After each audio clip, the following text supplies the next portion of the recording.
Okay, so I wanted to show you some of our favorite books that we love real quick.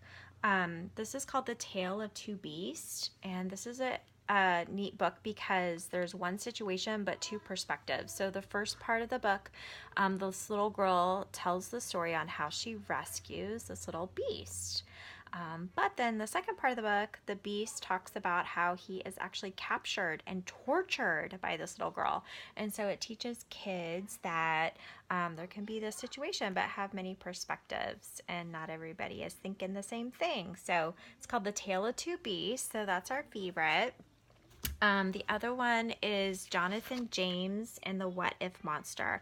So this little monster follows around Jonathan James, and when he tries to climb a tree, the What If Monster says, but what happens if you're gonna fall?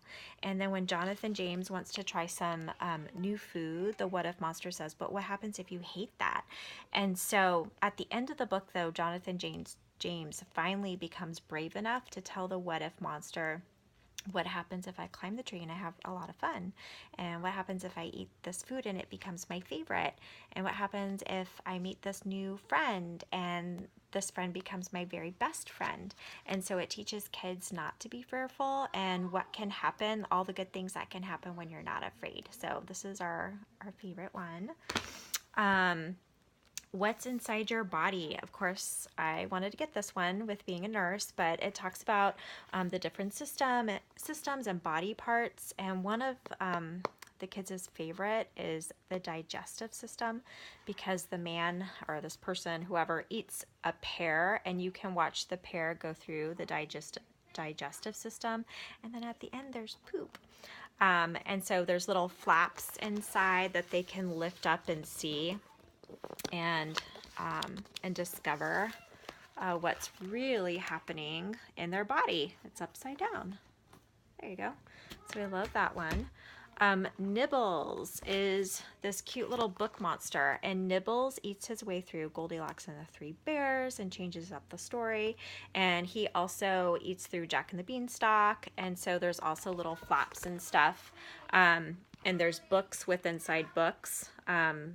And because Nibbles the book monster is ruining everything. So at the end you have to try to catch Nibbles, but I think he ends up escaping at the end. So you have to try to get him again. Everybody Poops. We got this one because there's a kid in our family who didn't want to poop, and this book really helped. There is this one, the Farmyard Animal book. And the cool thing about this is that if you are like more of an advanced reader, you can read the words on the bottom that tells the story. Or if you're just beginning, you can read these little words up top that tells the same story. And on each page, there's a duck to find. So as you're reading, your little person can try to find the duck.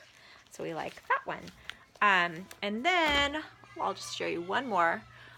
Shine the Light books. So you need a flashlight, and when you hold the flashlight underneath the page, it illuminates it and brings it to life. So there's several of the Shine the Light, and we have the Rainforest book. So what we're hoping to get from Usborne next is chapter books, because my kids are in 4th grade and 2nd grade now, and then I have my kindergarten, but we're looking for more unique chapter books for them to read. All right, thanks. Bye.